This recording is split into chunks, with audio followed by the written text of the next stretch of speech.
On se retrouve pour une nouvelle vidéo en version rapide et toujours en compagnie du petit livre du français correct écrit par Jean-Joseph Julot. Alors, en bref, que cela nous dit-il, posez une question sur une orthographe délicate, la grammaire du participe passé, les adjectifs numéraux. Vous vous demandez parfois d'où peuvent bien venir les mots courants, quelle est par exemple l'histoire de canapé, robinet, lavabo. Vous hésitez sur le genre de termite, d'obélisque, d'apogée. Cette nouvelle édition du petit livre du français correct, déjà adoptée par plus de 300 000 lecteurs, vous apporte toujours plus de réponses, vous entretient de façon détendue des pièges et subtilités de la langue française. Sans plus attendre, nous allons nous plonger à l'intérieur de cet ouvrage en ouvrant au hasard une page et en nous arrêtant sur l'expression solilès. Curieuse dénomination pour ce morceau de chair de volaille situé jusqu'au-dessus du croupion. On l'appelle ainsi car le sot, qui en ignore le goût très fin, le laisse à d'autres mieux informés. On écrit au pluriel des solilès. Ce mot étant invariable. Solilès. Je dois avouer que je n'en ai jamais entendu parler. Solilès. Première fois que j'entends l'expression. On va voir si j'en connais d'autres, si vous en connaissez d'autres. À la page 29. Coupe sombre.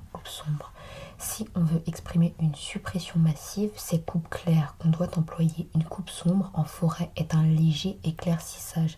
Le ministre va effectuer des coupes claires chez les fonctionnaires.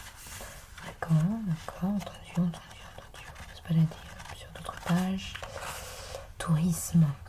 C'est sans doute l'attraction du mot anglais tourism, que l'on prononce tourism, qui a été responsable de la grande épidémie de rhizome des années 80 et 90. Presque tous les termes en isme ont été contaminés. On a entendu ainsi socialisme, capitalisme, communisme, mitterrandisme, chiracisme, etc. La seule prononciation correcte est isme. Décomposons un peu plus isme et non isme. Le S se prononce S entre voyelle et une consonne. Ce n'est donc qu'entre deux voyelles qu'il devient Z, qu'il fait le son Z. Ok, entendu. Surprenant, mais bon à savoir. Surprenant.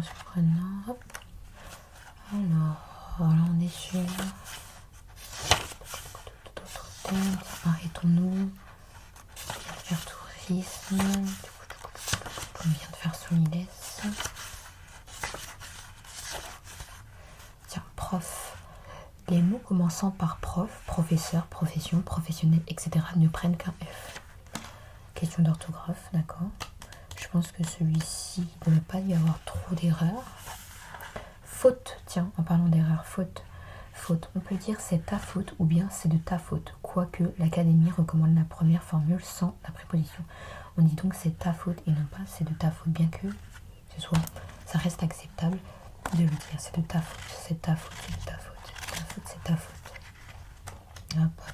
Hop.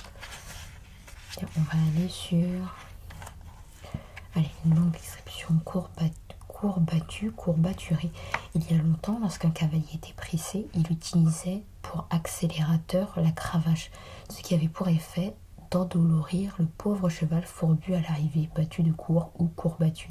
L'adjectif a qualifié chez l'humain un état de fatigue accompagné de douleurs musculaires, les courbatures. Puis est né au XIXe siècle le verbe courbaturer. On peut donc dire, lorsqu'on a abusé de quelque sport que ce soit, je suis tout courbattu ou bien je suis tout courbaturé. La première formule étant la plus correcte. L'Académie n'a accepté courbaturé que récemment.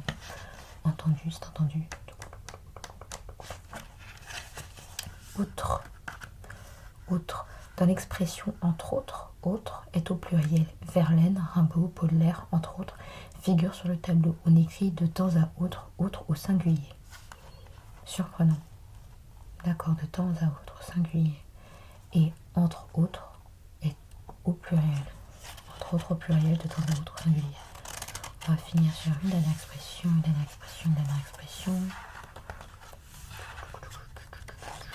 Allez, intérêt. Intérêt ne prend qu'un R, de même qu'intéressant, intéressé, intéressamment et autres dérivés.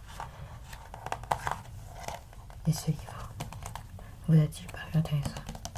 J'espère que oui, moi en tout cas ça a toujours été le cas. Ça continue de l'être. Je découvre à chaque fois un peu plus avec vous les secrets que referme notre langue française et j'espère que vous aussi ça vous aura intéressé.